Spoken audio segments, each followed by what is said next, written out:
Hi guys. So today I have a fun project. I have this half bowl that I've turned, so the inside is not turned at all, that I rough turned a while back, and I was going to core this with a coring system, but the coring system I bought wasn't really worth anything, even though it was highly recommended. It didn't really go any well, so I'm not going to core this. So what I'm going to do is just make one big bowl out of it. So I'm going to true up the outside. I added a little bit of epoxy to fill some holes. I filled some cracks with some glue, and now I'm just going to do the inside. So first things first is to true up this. I'm going to put a recess so I can expand the chuck into, turn it around, and then true up the outside, then put it back. So that's what we're going to be doing at this moment. So hope you enjoy the video. All right.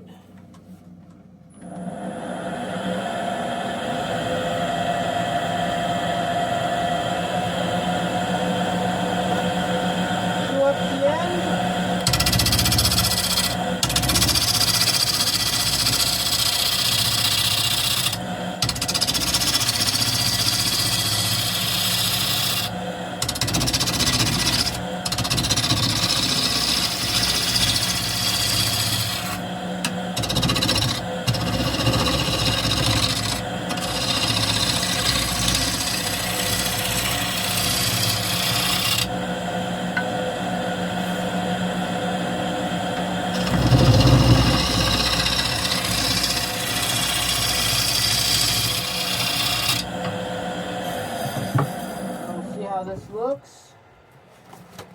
So I had a few splits and they're still there. Tried filling them with glue and I don't know how well that worked. I don't know how far did the glue go in, but I think I'm going to be okay. We'll see, but first things first, to get a recess so I can turn this thing around. So raise the rest a little bit. Actually, I could actually start hollowing it a tad.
So that split disappears, that split disappears, that split is the only one that's stressing me out. All the other ones I'm fine.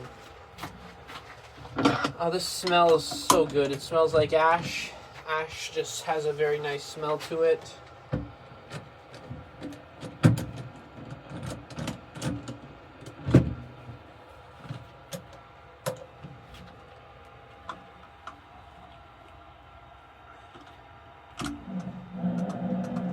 So you can see there's almost no real distortion. I'm actually going to make sure that that's just not the... No, the mortise is dead on.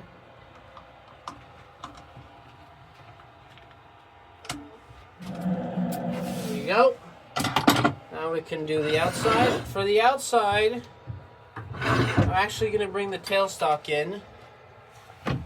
For some added support, but I don't want to create a bigger hole. So I'm going to add this little wood pad to compress against. So that just brings some extra support without having a huge gash. So let's get this done. All right. So now I'm going to true this up.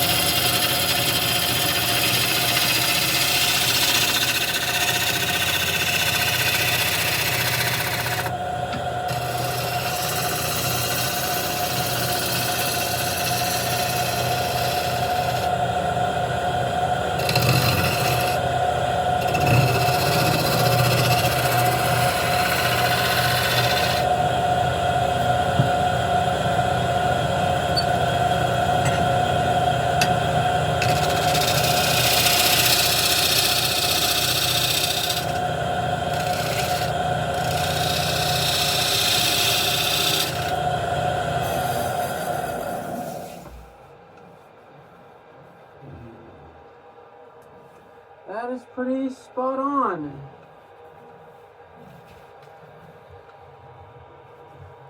So, a little bit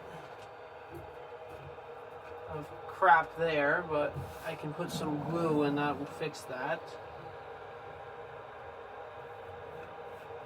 I wish I had some CA. I don't have CA, unfortunately. I'm just gonna, while I think about how I'm gonna manage that, I'm just gonna true up the tenon.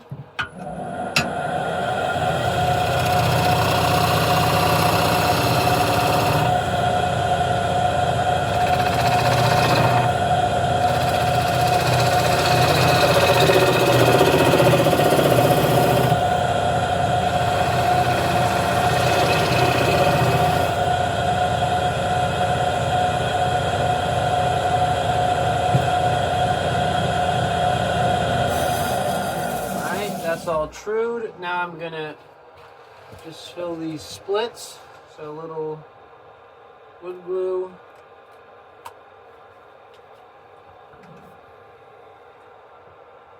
I have one there.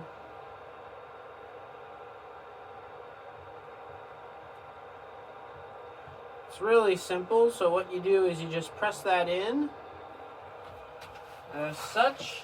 Grab a piece of sanding paper. And you just sand with the grain. And the dust created from the sanding will go in and fill those little tiny cracks.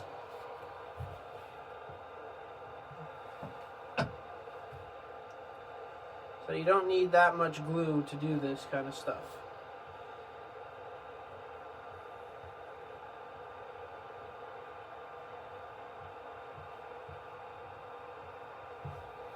And once you sand and scrape,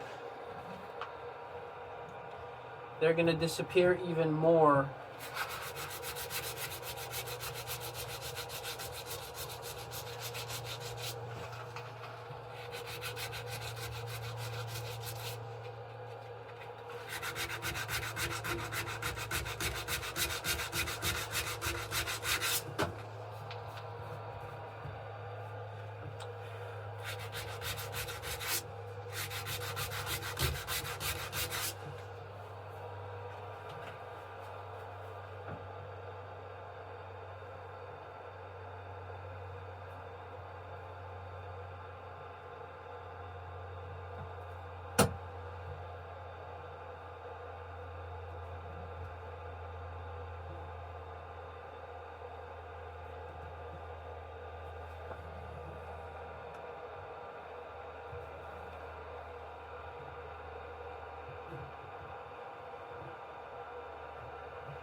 go.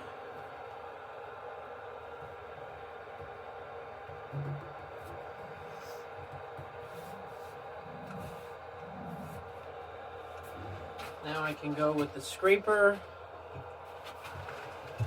and smooth that all out so that looks nice.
That's one nice smooth curve.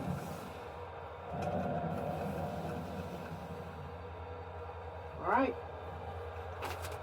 So now we can get to, actually, we can't get to sanding right away because I have to remove that and finish that.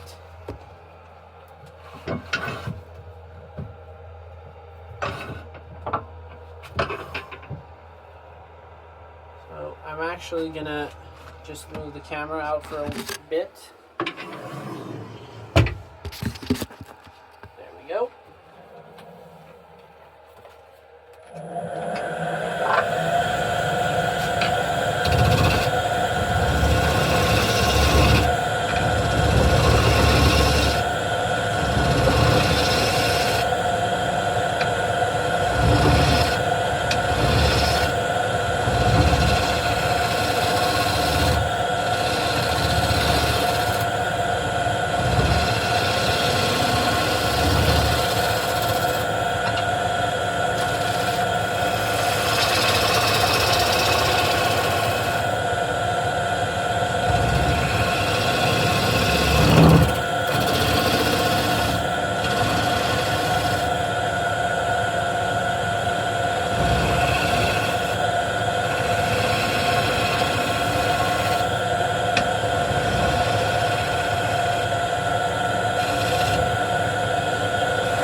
Ash smells so good as a hardwood.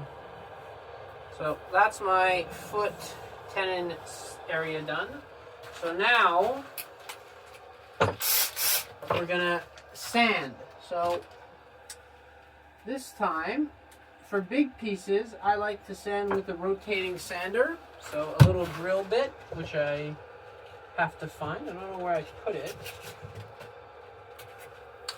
There it is. So rotating sander. And this allows to get, when you have the lathe turning this way and the drill turning the other way, you're turning against the rotation of the wood, so you can really get rid of all that torn out grain. So I'm going to grab my sanding kit. I'm going to take one out of each. So I have 180 grit, 120 grit, 180, 240, and 400. And I'm going to move through these grits to get the perfect finish on the bowl. So I'm probably gonna speed through it, but yeah.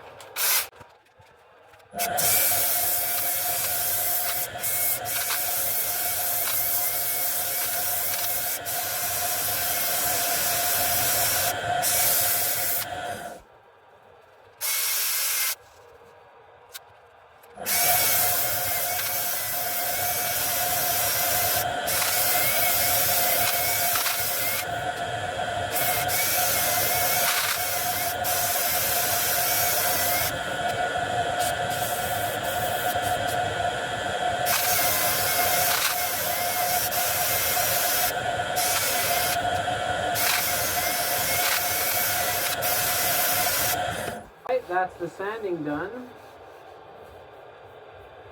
That is quite beautiful.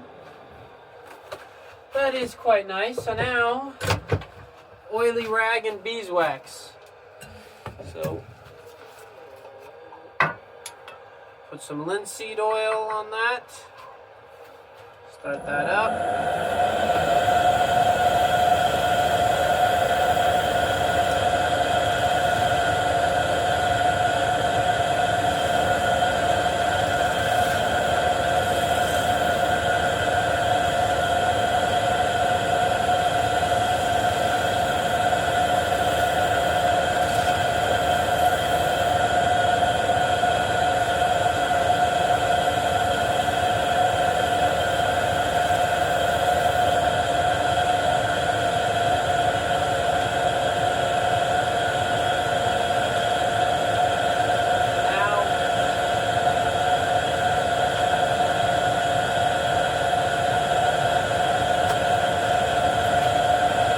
Beeswax.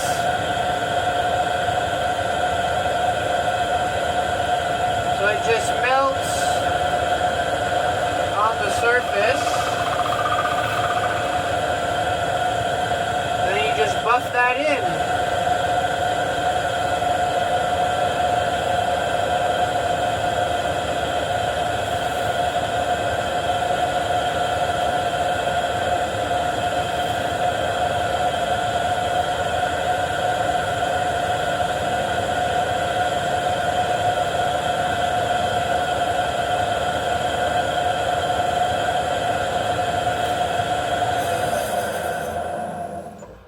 Go.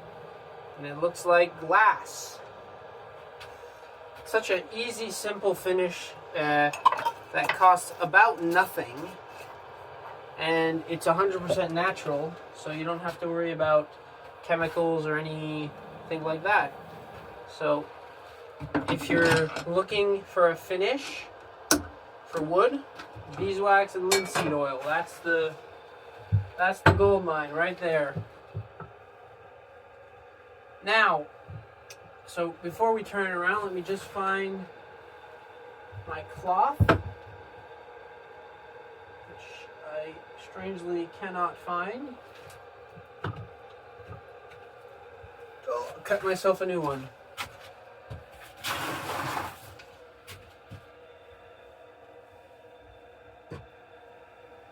So basically, the idea is that the chuck could leave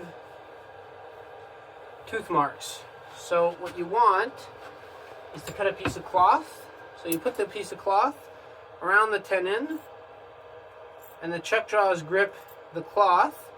So any excess pressure might mark, but it won't mark as much as if it was directly wood on steel on wood.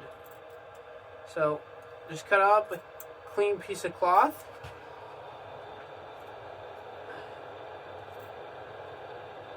This one might be too small, but that's okay, because then I'll just use it for smaller projects. Yeah, that's too small. You want it to be, well, it's actually not too small, it's flush, as we say in Quebec. See a limit. So you turn it around, put that cloth on there, so that when the tenon enters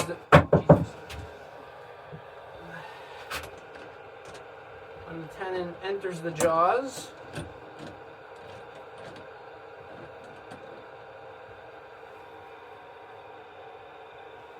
the teeth make contact with the cloth and not the wood directly, which is what you want.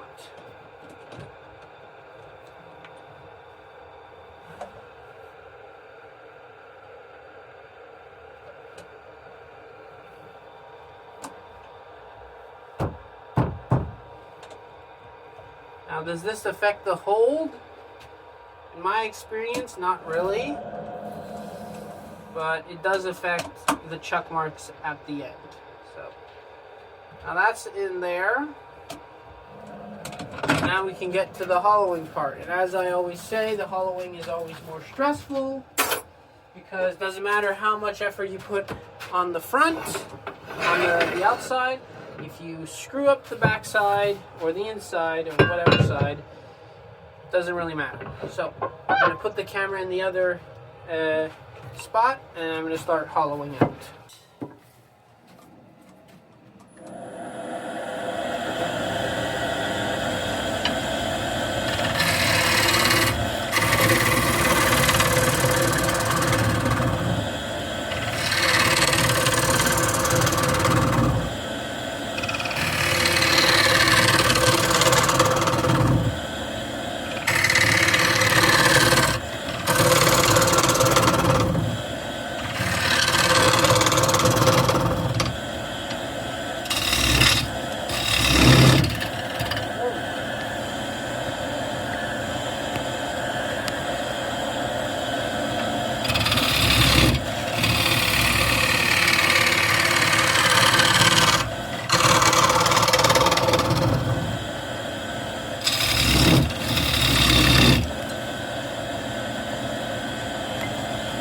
Now this is dry wood, so I'm going to have to sharpen my gouges a lot more often than when it's wet wood.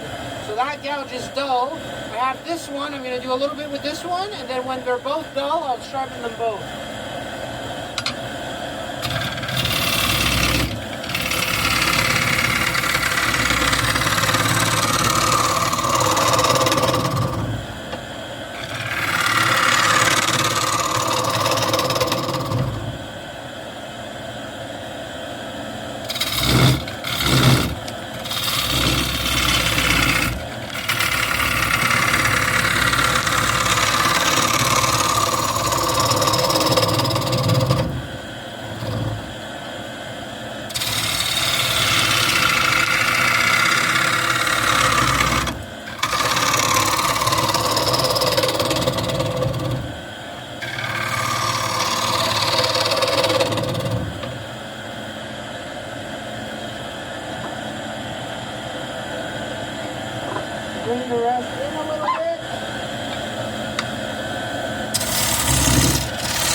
gonna check. Not too bad. Still a little bit humid. I would have thought that it would have been dry. But now let's look at this split. Okay, so that split is pretty much glued shut. I was worried about it, but it's glued tight, so I'm not too worried. But this is still pretty humid. I thought it would have been a little bit drier at this point, but you know what? We'll get it down really thin, and I think it's going to be fine.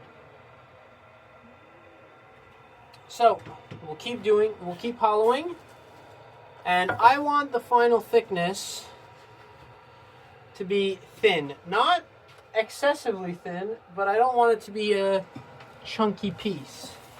So I want the thickness to be about there. Around there, or maybe a little bit more. Maybe at most there. At most. So we're gonna keep going down, and a trick that I have is to go by sections. So you'll see what I'm talking about.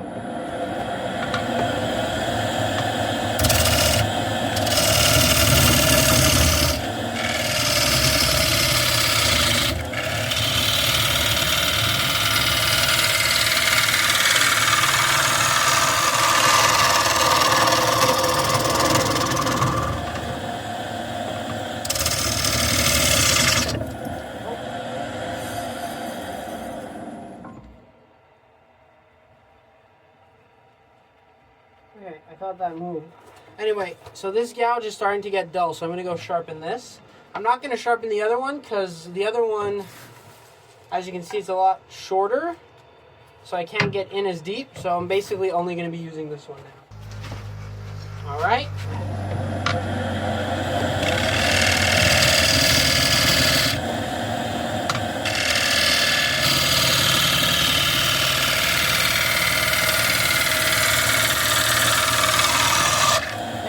Can you feel the difference? You can feel the difference, and you can see how easy it is to cut. And that's because the gouge is sharp, so always sharpen your tools. Now, because I want that thickness, I'm not going to go through even passes. I'm going to go all the way down to about there, all the way to that thickness.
Now, the only downside I've found from using this technique is that you can get, I think it's called a Denman curve, which is basically you're really thin at this portion, which is not the case at the moment, so that's okay. But one thing that I will get out is my secret weapon, which is, oh, has some shavings blocking the camera. Anyway, is the bottom feeder gouge. So as you can see, the angle of this gouge is quite different from the angle of that gouge.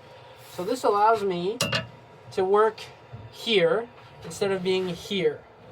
So start that.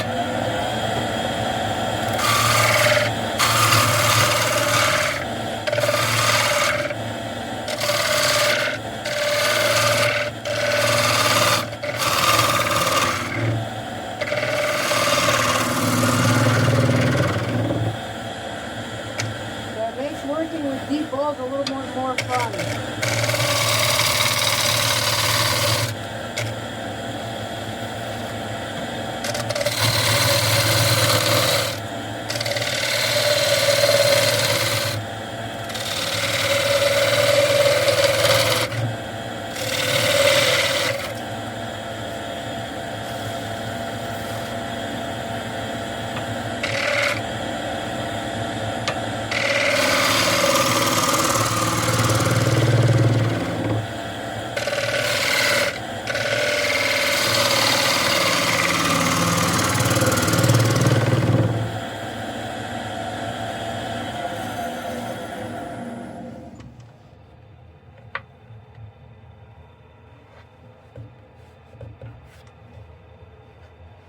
So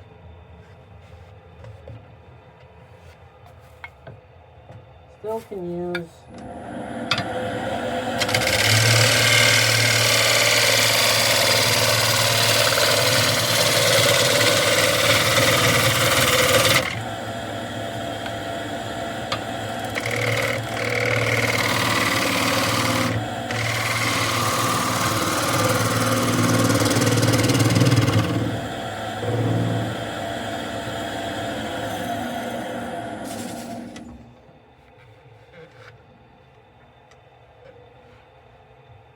that's pretty good.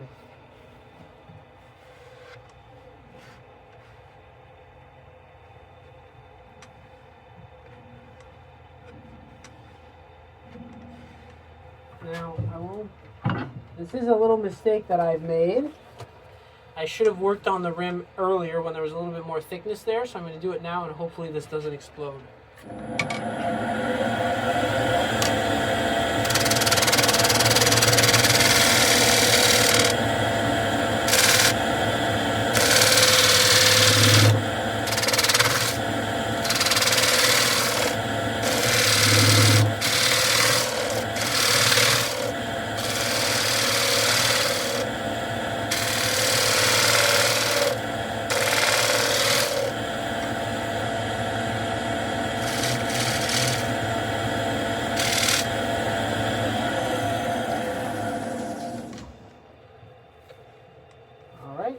So I still have a hole there that wasn't filled. The epoxy didn't get that deep, but that's okay.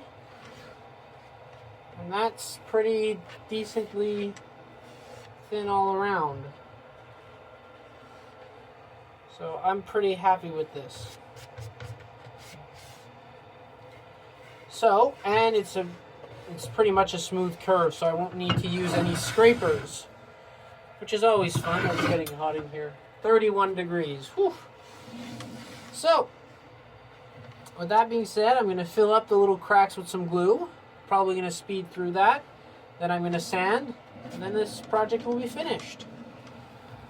Alright, so I kind of skipped the entire sanding process for you guys, so you don't have to watch me sand. So now we're just going to oil. So oily rag. I'm actually going to dump a little bit more oil onto it.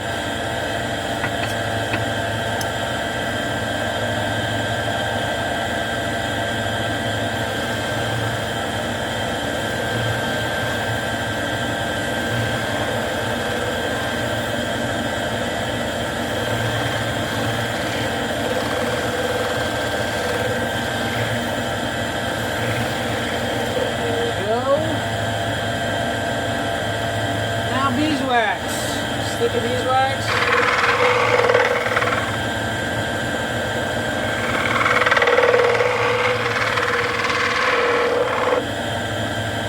Sock.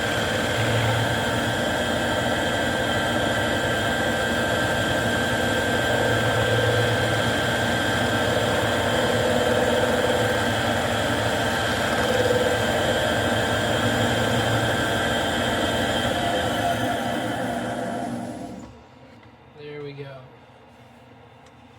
Doesn't that just look amazing? And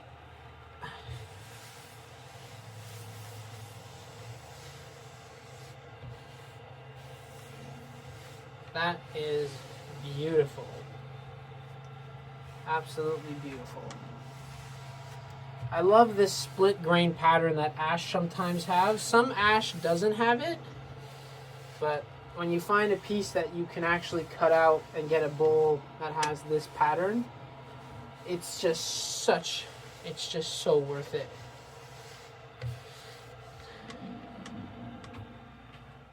So I hope you guys enjoyed this video. It's always fun to make big bowls. Now this is, in terms of how big it actually is, it is 12.5 inches. So it's not a massive bowl, but I find that this is the kind of biggest bowl you'll sell. Selling a 20-inch odd bowl, it's kind of big. This is a perfect size for salads, fruit bowl, and it just looks amazing. So I really encourage anyone who has a lathe that's able to take this kind of size to do it. It practices your confidence a lot, because turning a big piece of wood is sometimes frightening compared to turning something about this size. But once you turn a few of these, turning this becomes no-brainer. And then you can get really good with turning smaller things because you're more confident because you've turned big things. So I hope you've enjoyed.